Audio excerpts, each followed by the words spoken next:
이 이야기는 실화를 바탕으로 제작된 것입니다. 은행원의 쪽지 한 장으로 시작된 2억 원 보이스피싱 총책 소탕 작전. 평온에 찾아온 불길함. 내 이름은 박철수, 나이 72. 평생을 나라에 봉사하고 교감으로 정년 퇴직한 지 꽤 여러 해가 흘렀다. 아내는 화초를 가꾸고 나는 서예를 즐기며 자식들 다 출가시킨 텅 빈 집에서 서로를 의지하며 사는 물 흐르듯 평온한 노후였다. 그날 오후도 붓을 들고 화선지 위에 심청. 두 글자를 막 써내린 참이었다. 마음을 맑게 하자는 다짐이 무색하게 그 정막을 깨뜨린 것은 요란한 전화벨 소리였다. 발신번호 표시에 뜬 2로 시작하는 낯선 번호. 무심코 통화 버튼을 눌렀다. 박철수 씨 되십니까? 수화기 너머에서는 차갑고 권위적인 남자의 목소리가 들려왔다. 그렇다고 대답하자 그는 자신이 서울중앙지방검찰청 금융범죄수사팀의 김진우 수사관이라고 소개했다. 검찰청이라는 말에 심장이 덜컥 내려앉았다. 평생을 법 없이도 살 사람이라 자부하며 살아왔는데 내게 무슨 일일까? 박철수 씨, 지금 본인 명의의 농협 통장이 대규모 금융사기 사건에 연루된 사실 알고 계십니까? 네. 그게 무슨 말씀이십니까? 제 통장이요? 작년 11월 김미영이라는 사기꾼이 박철수 씨 명의의 통장으로 불법 자금 30억 원을 세탁했습니다. 지금 박철수 씨는 해당 사건의 핵심 공범으로 지목된 상태입니다. 머릿속이 하얘졌다. 김미영은 누구고 30억은 또 무슨 소리인가? 내 통장에는 아내와 나의 평생이 담긴 2억 원이 전부인데. 억울함과 당혹감에 말을 잇지 못하고 있자 수화기 너머의 김 수사관은 한층 더 위압적인 목소리로 나를 몰아붙였다. 그 전화 한 통이 내 평온했던 일상을 송두리째 집어삼킬 거대한 불길함의 시작이었음을 그때는 미처 알지 못했다. 의심과 공포의 증폭. 정신을 차리고 반문하려 했지만 그의 말은 한치의 의심도 허용하지 않았다. 그는 내 이름 석자와 집 주소, 심지어 내가 농협을 주거래 은행으로 쓴다는 사실까지 정확히 알고 있었다. 어떻게 제 정보를 하고 묻는 내 말에 그는 저희는 검찰입니다. 그 정도 정보는 기본입니다라며 말을 잘랐다. 순간 이거 혹시 보이스피싱 아닌가 하는 합리적인 의심이 뇌리를 스쳤다. 하지만 그 의심은 곧이어 들려오는 소리들의 맥없이 무너져 내렸다. 수화기 너머에서는 서류를 넘기는 소리, 다른 수사관들이 바쁘게 움직이며 김 반장님, 피의자 들어왔습니다. 하고 외치는 소리, 타이핑 소리까지 생생하게 들려왔다. 너무나 현실적인 검찰청의 풍경이었다. 나의 짧은 침묵을 오해한 듯 그는 결정타를 날렸다. 박철수 씨 못 믿으시겠으면 지금 바로 포털 사이트에 서울중앙지검을 검색해서 대표번호로 전화해 보십시오. 그리고 저 김진우 수사관을 바꿔달라고 하시면 됩니다. 그의 자신감 있는 태도에 나는 완전히 말려들고 말았다. 그는 내게 한 가지를 더 경고했다.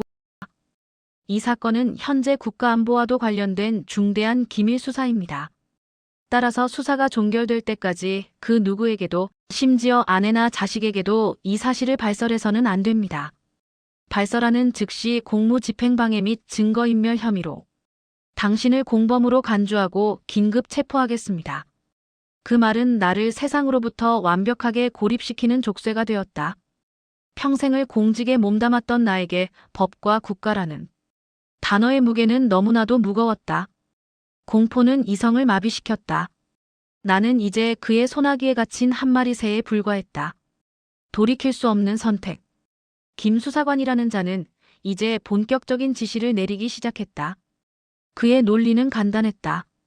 내가 이번 사건의 피해자라는 사실을 증명하려면 내 통장에 있는 모든 돈이 범죄와 무관하다는 것을 국가기관에 입증해야 한다는 것이었다. 방법은 단 하나, 내 전 재산을 모두 현금으로 인출하여 검찰이 지정하는 국가안전계좌로 보내 자금의 출처를 검증받는 절차를 거쳐야 한다고 했다. 검증이 끝나면 돈은 즉시 내게 반환될 것이라고 덧붙였다. 완전히 넋이 나간 나는 그의 말을 따를 수밖에 없었다. 지금부터 제가 하는 지시를 그대로 따르십시오. 절대 전화를 끊으시면 안 됩니다. 통화가 끊기는 순간 저희는 당신을 피의자로 특정하고 자택으로 수사관을 급파하겠습니다.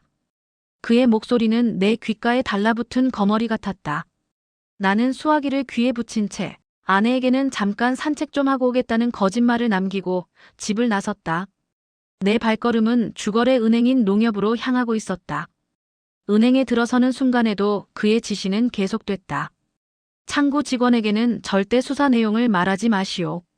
자녀 아파트 인테리어 자금으로 필요하다고 둘러대시오. 은행 안의 시원한 공기가 유독 차갑게 느껴졌다.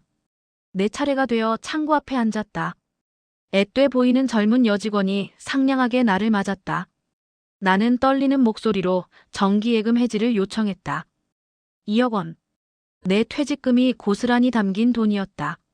어르신, 금액이 크신데 혹시 어디에 사용하실 예정이신가요?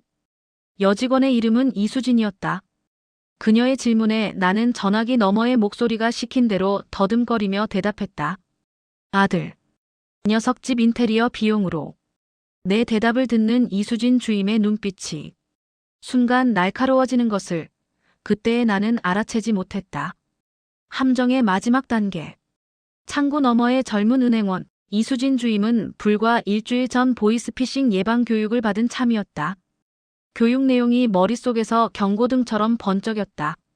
고액의 현금을 한 번에 인출하려는 노인, 불안한 눈빛과 초조한 태도, 그리고 결정적으로 누군가와 계속 통화 중인 모습. 모든 것이 매뉴얼 속 피해자의 특징과 일치했다. 그녀는 직감했다. 이 어르신은 지금 사기를 당하고 있는 것이라고.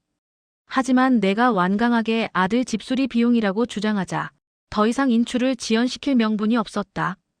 돈을 내주지 않으면 오히려 은행에 민원을 넣겠다며 화를 내는 경우도 비일비재했다. 이수진 주임은 잠시 고민했다. 그리고는 5만 원권 다발을 세는 척하며 재빨리 옆에 있던 메모지에 글씨를 써내려갔다. 그녀는 돈 뭉치를 건네는 척하며 내 손바닥 안으로 돈과 함께 작은 쪽지를 몰래 쥐어주었다. 그리고 내 눈을 정확히 바라보며 입모양으로 읽어보세요 라고 속삭였다. 나는 어리둥절한 채로 돈 가방을 챙겨 은행을 나섰다. 수화기 너머에서는 사기꾼이 다음 행동을 지시하고 있었다. 돈은 찾으셨습니까? 좋습니다. 이제 그 돈을 받아갈 금융감독원 직원이 나갈 겁니다. 제가 말하는 지하철역 물품 보관함으로 가서 돈을 넣어두십시오. 그의 목소리를 들으며 걷다가 손안에 남아있는 쪽지의 감촉을 느꼈다. 몰래 펼쳐본 쪽지에는 연필로 쓴 다급한 글씨가 적혀 있었다. 보이스피싱이 의심됩니다. 경찰에 신고했습니다. 시간을 끌어주세요. 순간 머리를 망치로 얻어맞은 듯한 충격이 왔다. 은행원의 쪽지와 수화기 너머의 목소리. 둘 중 하나는 거짓말을 하고 있었다. 나는 극심한 혼란에 빠졌다. 하지만 이미 너무 멀리 와버렸다. 검찰을 사칭한 그가 진짜라면 나는 지금 국가의 기밀 수사를 방해하고 있는 셈이었다.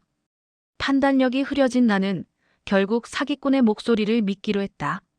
모든 것이 무너진 순간 나는 이수진 주임의 경고가 담긴 쪽지를 주머니에 구겨 넣고 사기꾼이 지시한 지하철역으로 향했다. 심장은 터질 듯이 뛰었고 등에서는 식은땀이 흘렀다. 수많은 사람들이 오가는 번잡한 지하철역 안, 나는 그가 말한 C-7번 물품 보관함을 찾았다. 여기에 내 평생을 넣어야 한단 말인가. 마지막 이성이 발버둥 쳤지만 수화기 너머에서 들려오는 뭘 꾸물거립니까? 빨리 넣지 않으면 당장 숲에 내리겠습니다. 라는 고함에 나는 모든 저항을 포기했다. 떨리는 손으로 물품 보관함의 문을 열고 2억 원이 든 돈 가방을 막 안으로 밀어 넣으려던 바로 그 순간이었다. 꼼짝 마. 경찰이다. 어디선가 나타난 건장한 남자 2명이 내 옆을 스쳐 지나가며 근처 기둥 뒤에서 서성이던 젊은 남자를 순식간에 덮쳤다. 우당탕 소리와 함께 남자는 바닥에 거칠게 제압당했다. 어안이 벙벙해 굳어버린 내게 다른 형사가 다가와 경찰 신분증을 보여주며 말했다. 선생님, 괜찮으십니까? 보이스피싱 신고받고 출동했습니다. 경찰, 보이스피싱 그 단어들이 뒤늦게 뇌리에 박혔다. 내가 손에 들고 있던 돈 가방과 바닥에 엎어져 발버둥 치는 젊은 수거책, 그리고 나를 안쓰럽게 바라보는 형사의 얼굴이 파노라마처럼 스쳐 지나갔다. 그제야 모든 것이 사기였음을 깨달았다. 검찰청도 김진우 수사관도 국가안전계좌도 모두 거짓이었다. 하마터면 아내와 나의 피땀이 어린 전 재산을 생면부지의 사기꾼에게 넘길 뻔했다. 다리에 힘이 풀려 그 자리에 주저앉았다. 안도감보다 먼저 밀려온 것은 내 자신에 대한 끔찍한 어리석음과 자책감이었다. 아이고 아이고 나는 어린아이처럼 목 놓아 울었다. 수많은 사람들이 구경하는 지하철역 한복판에서 내 40년 공직 생활의 명예와 자존심이 한꺼번에 무너져 내리고 있었다. 한 줄기 빛. 경찰서에 도착해서도 나는 고개를 들 수 없었다. 곁에는 나를 걱정하며 한달음에 달려온 은행원 이수진 주임이 앉아 있었다. 그녀의 기지가 아니었다면 나는 지금쯤 빈털터리가 되어 길거리에 나앉았을 것이다. 모든 것이 내 잘못이었다. 조금만 침착했더라면, 아내에게라도 상의했더라면 이런 일은 없었을 것이다.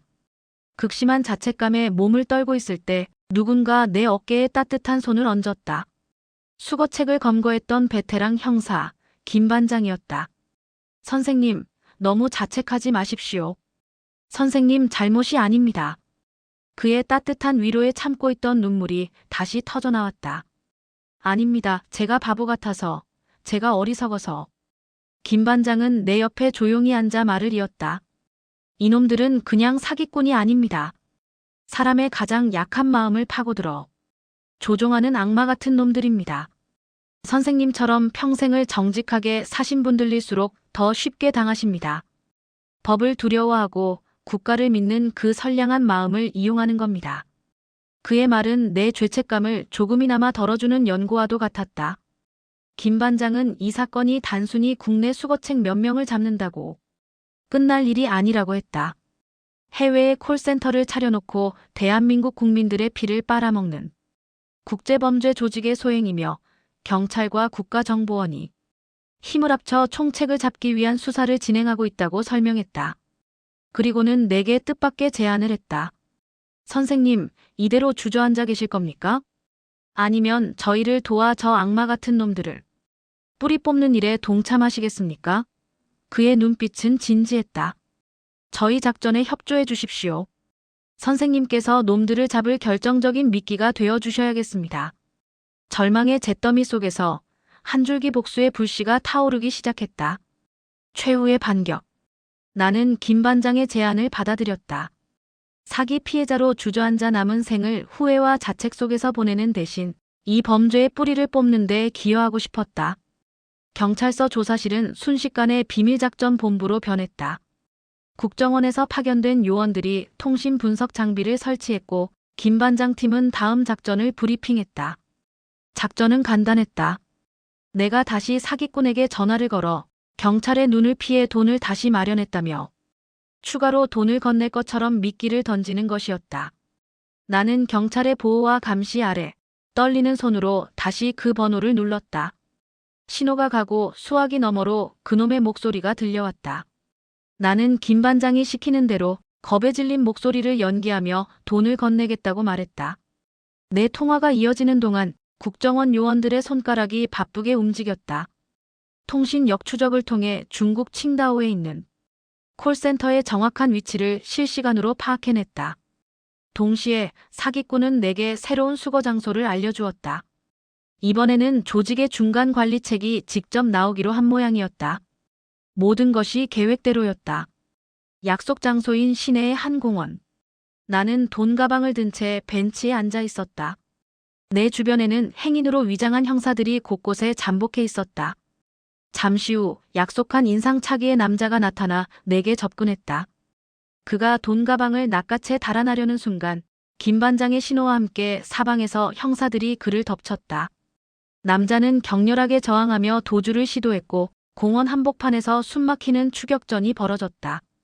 결국 그는 건장한 형사들에게 붙잡혔고 그의 검거와 동시에 중국에 있던 국정원 팀이 현지 공안과 함께 콜센터를 급습했다. 은행원 이수진의 작은 쪽지에서 시작된 반격은 나의 용기와 경찰, 그리고 국정원의 첨단 기술이 어우러져 마침내 거대한 범죄 조직을 소탕하는 완벽한 작전으로 마무리되었다. 상처를 넘어 그날의 공조작전은 대성공이었다. 국내에 있던 조직원들은 물론 중국 공안과의 협력으로 해외 총책과 콜센터 직원들까지 모두 검거되었다. 며칠 후 이 사건은 대한민국을 뒤흔든 국제 보이스피싱 조직 일망타진이라는 제목으로 구시 뉴스에 대대적으로 보도되었다. 나는 되찾은 내 2억 원이 담긴 통장을 들고 은행으로 이수진 주임을 찾아갔다. 그녀는 나를 보자 환하게 웃으며 달려왔다. 나는 그녀의 손을 꼭 잡고 몇 번이고 고맙다는 말을 전했다. 그녀는 내게 영웅이라고 말해주었다. 경찰서에도 찾아가 김 반장과 팀원들에게 깊이 고개 숙여 감사 인사를 했다. 김 반장은 내 어깨를 툭 치며 진정한 영웅은 선생님이십니다라고 말했다. 사건은 마무리되었지만 내 마음속에는 깊은 상처가 남았다. 하지만 그 상처는 더 이상 부끄러움이나 자책의 흔적이 아니었다. 나는 내 경험을 다른 사람들과 나누기로 결심했다. 동네 노인정을 찾아가 어르신들 앞에서 마이크를 잡았다. 내가 겪었던 일을 생생하게 설명하며 그들의 수법과 대처 방법을 알려주었다. 처음에는 남 앞에 서는 것이 두려웠지만 내 이야기에 귀 기울이는 어르신들의 진지한 눈빛을 보며 용기를 얻었다. 나는 더 이상 어리석은 사기 피해자가 아니었다. 범죄 조직 소탕에 기여하고 이웃의 재산을 지키는 데 도움을 주는 용감한 시민으로 다시 태어난 것이다. 아내는 나의 이런 활동을 그 누구보다 자랑스러워했다. 비온 뒤에 땅이 굳는다는 말처럼 내 인생의 가장 큰 위기는 나를 더 단단하고 의미 있는 사람으로 만들어 주었다.